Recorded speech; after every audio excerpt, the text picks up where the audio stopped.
Eu lembro, Ítalo, quando primeiro semestre, eu fiz o primeiro semestre. Aí eu fui para casa, férias, em julho, o recesso de julho. Uhum. Gente, eu levei uma bolsa com livros, porque eu pensei assim, cara, eu vou chegar na igreja, eu preciso falar isso pro pessoal, preciso falar. Não, o pastor tá errado. Não, não era isso.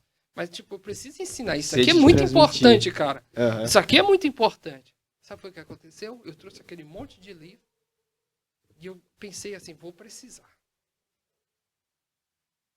Aí eu fui visitar, fui conversando com o pessoal e tal. Cara, não tinha nada a ver. Aqueles livros não tinha nada do que eu precisava naquele momento. Caramba, eu trouxe um monte de coisa, vim de Belo Horizonte pro Ceará, com esse monte de livro, pra quê? Aí onde eu entendi que não é só você ter o livro, que aí tem um outro lado. Seminário, eu conheço muitos, cara. Nossa, o cara entrou do seminário, ele comprando livro. É. O cara tem dinheiro, né, pra sair comprando livro no dia de hoje. Não, ele sai comprando livro de tudo enquanto eu tenho esse livro, eu tenho esse livro, eu tenho esse livro. Cara, você pode ter, tá? Fica à vontade. Tem que ter mesmo, é importante. Deixei de comer muitas vezes para comprar livro. Eu era interno. Mas a teologia, porque aí você fica com aquela imagem do cara que só tem biblioteca. Né? Teologia é isso aqui que a gente está fazendo, cara. Conversando. É dialogando, é conseguir pegar aquele conteúdo e traduzir ele E eu acho que em praticidade. e trazer pro cotidiano do cara. Porque, por exemplo, a gente pega o Bonhoeffer, ele fez uma crítica à igreja na Alemanha nazista. Naquele contexto e tal. Ele fez uma leitura, ele teve uma leitura social daquilo. Exatamente. E eu acho que é uma coisa que é hiperútil para hoje. Porque, por exemplo, a igreja, o nazismo, ele era supremacia de raça, etc. Né? Era um socialismo voltado para a questão da raça. Você pegava o evangelho e dobrava ele para caber dentro daquela ideologia nazista. Isso. O que as pessoas fazem hoje com o evangelho, algumas pessoas, claro, é exatamente isso. Só que não é com o nazismo, não é com questão de raça, é questão de gênero. Eu diria mais, ele fez isso com a cultura germânica. Então. É anterior ao nazismo. Ou seja, o que vamos dizer assim, estava em germe na sociedade. O que germinou o nazismo foi o germanismo. Sim. Entende? Então, ele faz uma crítica duríssima ao germanismo, anterior ao nazismo. Sim. Que possibilitou a igreja luterana alemã abraçar o nazismo. Aquilo ali. E hoje, a gente pode pegar isso e trazer para todas essas ideologias. Aí vai ter gente que vai fazer isso com negro e branco, vai ter gente que vai fazer isso com héteros. Foi por isso que ele disse, né? Que a igreja morreu, por quê? Porque a igreja deixou Cristo e deixou a teologia. Exatamente. Aí a igreja ficou essa coisa ambulante no meio do mundo. E não é o que está acontecendo hoje? Eu me espanto quando eu vejo a igreja discutindo questão o papel da mulher, não sei o quê. Falo, mas na Bíblia está escrito, não existe mais senhor e servo. Todos são iguais, todos pecaram. Cara, a Bíblia dá uma gama de textos, de passagens, e a história da igreja, né, de alguma maneira também, você tem vários capítulos disso, até para antes da reforma e tudo muito, é útil nesse sentido. E para que a gente precisa ficar hoje trazendo para dentro da igreja a questão ambientalista, que eu vejo muito, Agenda 2030, esses negócios, você fala, você está pegando o evangelho e você está diluindo ele. Você está tirando a essência desfocando dele. o propósito primordial do evangelho. E a gente volta naquilo que a gente falou agora há pouco, da coinonia, do corpo de Cristo. Esse é o evangelho. Né? Quando você faz isso, você quebra você pega a divisão que o mundo está criando e traz. Eu diria o seguinte, quando a gente vive o evangelho dentro desse ambiente comunitário, eclesiológico, eficaz e eficiente, como Bonhoeffer pensou, a gente de fato é Cristo no mundo. E aí, cara, quando a gente é Cristo no mundo, todas essas pautas, elas somem. Exatamente. O Ítalo, cara, eu sou branco, tenho os olhos verdes, mas sou cearense, sou nordestino. Entende? Olha o que eu estou querendo dizer. Para alguns, eu sou branco, branquelo, louro. Exatamente. Para outros, eu sou nordestino, cara. Se você quiser se encaixar dentro de uma caixinha, você sempre vai achar, eu sou branco, mas eu sou nordestino. Então eu me encaixo na caixinha da xenofobia. Eu subia nos morros lá em Sobral, nos bairros mais periféricos. Uhum. Eu ia na casa dos irmãos e tal. O pessoal olhava assim pra mim. Tipo, o que esse moleque tá fazendo aqui? Eu ia evangelizar, ou então ia na casa dos irmãos e tal. Uhum.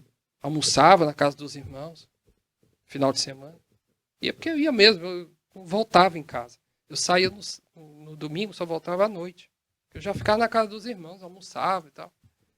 Cara, eu entrava, comia. A maioria dos irmãos, a maioria dos amigos eram negros. Tu acha que eu me importava com isso? Então. Cara, quem tem Cristo, cara, isso que é isso, cara? Exatamente. Quem tem Cristo, eu não tô olhando, eu não vou olhar pro amigos que a gente evangelizava, lia a Bíblia junto, orava junto, cantava junto, fazia banda dentro da igreja junto. Negros. Nunca olhei. Cara, é interessante demais. Você falou, né? Parece que a gente dilui, que aí dilui achando que a gente vai focar melhor. Não, não vai. É. Não vai. Não acontece. Tira a essência do evangelho. Agora, quando você centra em Cristo, que eu acho que aí a ideia do centrar não é apenas focar em Jesus, mas entender que tudo converge para Ele, para a glória dele. Uhum. Quando eu tenho esse olhar, cara, eu vou olhar para o negro, eu vou olhar para o asiático, o nordestino, eu vou olhar para o homossexual, seja lá o que for, cara, eu vou olhar com o olhar de Cristo. Ponto, acabou. É. E quem olha com o olhar de Cristo, cara, olha com o olhar de Jesus, cara. Pronto. Não importa. Eu concordo com você. O diluir, na perspectiva de achar assim, não, a gente vai fazer tópicos, vai tratar isso aqui e tal. Não está resolvendo. É. O que a igreja precisa fazer, o que a igreja precisa ser para ser eficiente, é se voltar para Cristo. E aí sim a gente tem um trabalho que realmente, uma ação realmente redentora. É. Uma ação redentora na sociedade. Em que sentido? A gente vai conseguir... Pô, a igreja é um ambiente comunitário de agregar pessoas de várias áreas, de várias perspectivas. Eu tenho dentro da minha comunidade de fé ali em Vila Maria, eu tenho pessoas analfabetas, eu tenho pessoas que não terminou a escola, eu tenho pessoas graduadas, tenho pessoas com mestrado, tenho pessoas de uma formação, tem uma outra língua, mas todos comungam junto, cara. Isso não é nada frente à igualdade maior. Quando alguém passa fome, quando alguém está com uma necessidade, quando alguém passa por uma situação difícil, tá todo mundo junto. Exatamente. É essa sociedade que a gente quer para o mundo, então vamos levar essa igreja para o mundo. Exatamente. Agora, como que a gente leva? A questão está aí. A gente sabe que tem que levar. Agora a gente tem que levar com o olhar de Jesus, não com o olhar institucional. Exato. Porque se levar com o olhar institucional, meu irmão, me desculpa aí, gente, ferrou. É. Porque aí eu levo bandeira, cara. A bandeira é a cruz de Cristo. Você tem que levar Jesus. Você não precisa dessas estruturas. Você só precisa ser Cristo, cara, no mundo. Seja Jesus no mundo.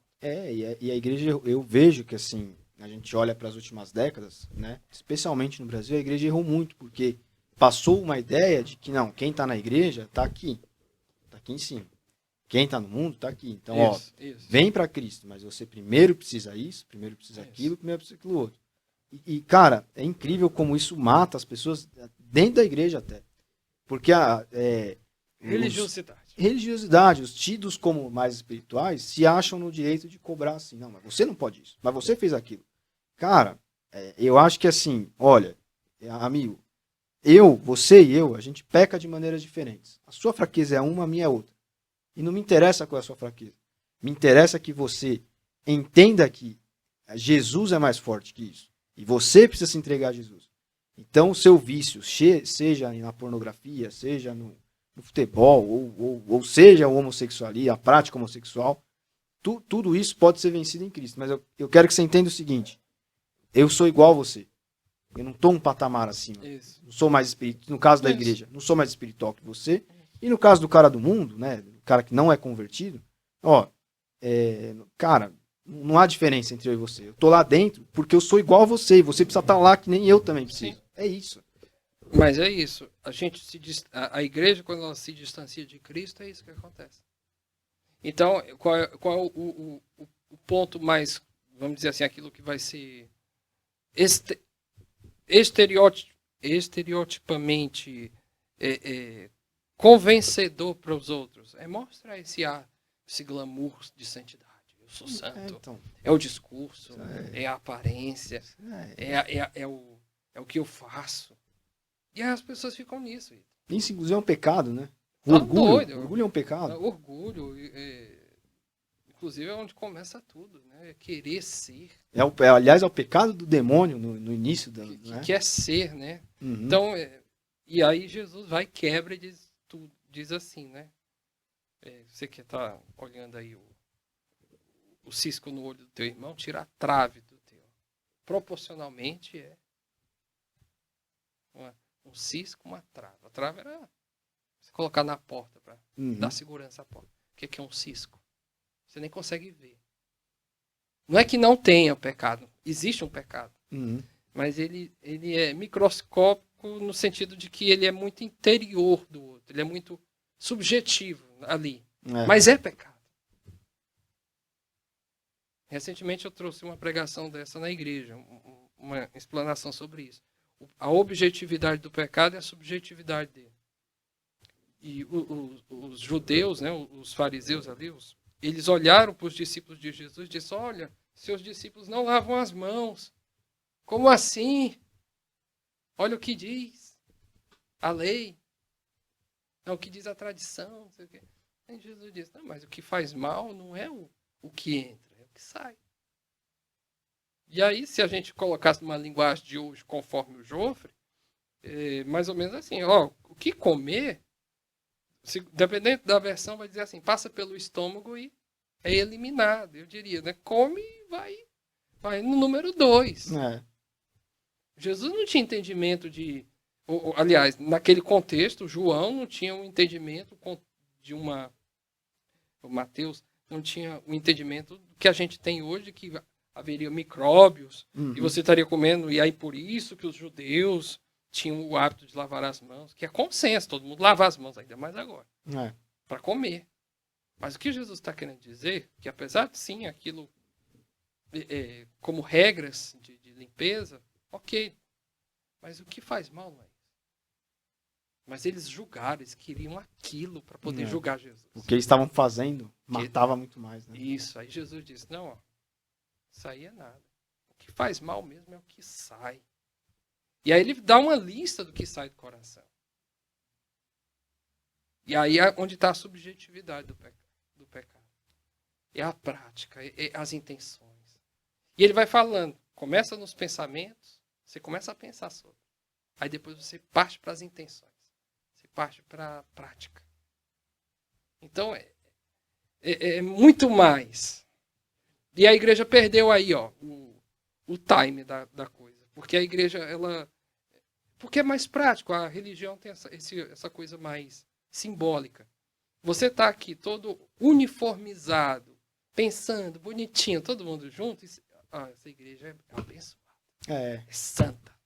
Essa igreja é maravilhosa.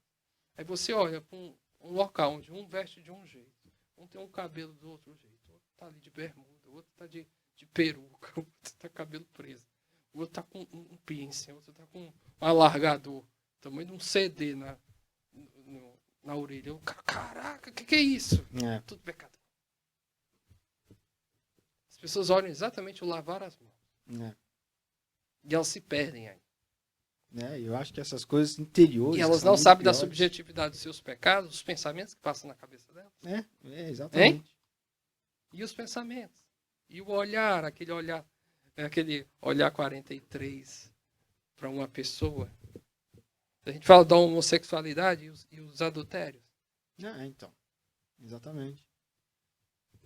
Que às vezes o cara não adulterou, mas ele tá no... Começa com o pensamento. Exatamente. Ele tá, tipo, naquela, putz, não sei o quê. Tá dando mole no WhatsApp. Ítalo, qualquer um, cara. Qualquer um. A gente, às vezes, assim, até brinca e tal, mas a gente diz assim, O Calvino aqui diz, todo homem é potencialmente capaz de fazer igual ou pior Uhum. em relação ao pecado. Então, naquilo que a gente tanto condena, a gente pode cair. Né? É. Tiago vai dizer, cuidado naquilo que você tanto condena, que você pode cair naquilo. Então, não há humildade. O coração não é úmido, não está realmente tratado. É por isso que Jesus diz, cuida do teu coração. É do coração que nasce essas coisas. Então, cuida dele. E vamos ser francos, a gente está cuidando do coração com coisas. Está cuidando do coração com qualquer outra coisa. Uhum. Coisificando o coração. Ah, eu comprei isso, estou feliz. Eu tenho isso, estou feliz. A vida está se tornando, sei lá, é uma maior chatice. Superficial, né? Extremamente. Então, para que uma igreja? Para que um pastor? Para que conviver com pessoas? Para que caminhar junto com alguém totalmente diferente de mim? O que eu vou aprender com isso? É isso que as pessoas pensam antes de ir para uma igreja. Elas vão pensar, tem ar-condicionado? Tem um banco? O banco é confortável? Eu acho que isso é legal, precisa. Ok, não estou condenando. Uhum. Mas elas olham para estas coisas. E isso não é importante. Tipo, a igreja é longe. Meu irmão, agradece a Deus que você tem carro. Você pega o carro e vai. A igreja é longe, você vai de carro. Hoje eu ouvi um irmão na nossa ação solidária que fizemos. O irmão disse assim, pastor, nós somos muito abençoados. Pastor, olha o que nós temos e olha o que essas pessoas não têm. Ou seja, a gente vai numa ação solidária para dar ali algumas coisas para aquelas pessoas e falar de Jesus para elas. E nesse ato de ir, Deus fala ao coração do outro, dizendo, ó, você é abençoado. Você tem. Eu vi um tanto de criança. Oi, moço, você tem um cobertor? Você tem isso? Aí eu, lá em casa, quantos cobertores minhas filhas não têm? A gente não é grato. É o contentamento, né? Falta de contentamento. Mas por quê? Porque há um distanciamento. Há um distanciamento de Deus. Há um distanciamento. E aí é muito importante se voltar para o Senhor mesmo. É complicado. E você estudou lá em Minas Gerais, aí depois foi pastorear em Brasília. E aí, no seminário, acho que eu nunca te perguntei isso. Como que você chegou até o seminário teológico Enéas Tonini aqui em São Paulo? Você foi convidado pelo pastor Maurício ou alguma coisa assim? Quando eu vim para cá, vou ser bem franco, eu tinha esperança de poder dar aula por aqui. Mas, eu pensei, nossa, vai ser difícil, porque ninguém me conhece, eu não conheço ninguém. Mas, acho que eu conheci o pastor Maurício, não sei, eu já conhecia, ou foi alguém que indicou para ele. E aí, numa das reuniões de ordem que a gente se viu, ele falou, Jofre, você está aí? Você está disponível para poder dar aula e tal? Eu, pastor, surgir uma oportunidade, a gente está à disposição. Aí ele, devido à convenção, né, era presidente da Convenção de São Paulo, devido às viagens e tal, ele surgiu lá uma oportunidade de assumir uma disciplina. Na verdade, substituí-lo. Uma aula. É verdade. Você começou substituindo o pastor Maurício. Eu substituí ele numa aula. Não lembrava. Aí eu dei essa aula e aí parece que eu dei uma outra, não sei se seguida ou foi depois. E aí já no outro semestre, assim, ele me deu a disciplina, que foi a História dos Avivamentos, a História dos Batistas Nacionais, que para mim foi, assim, uma grande honra, essa disciplina. Afinal, quem era a cátedra da disciplina era o pastor Enéas. Né? E aí estava nas mãos do pastor Maurício, e eu poder dar essa disciplina, eu me senti extremamente lisonjeado e, ao mesmo tempo, extremamente preocupado. Porque dar essa disciplina, ela é muito emblemática, né? Para o seminário Enéas Tonini, que leva o nome do Enéas. Então, eu fiquei assim, bem, bem preocupado, né? Para poder atender, para poder realmente dar uma aula de qualidade. Então, surgiu assim. Eu comecei substituindo ele. Poxa, legal.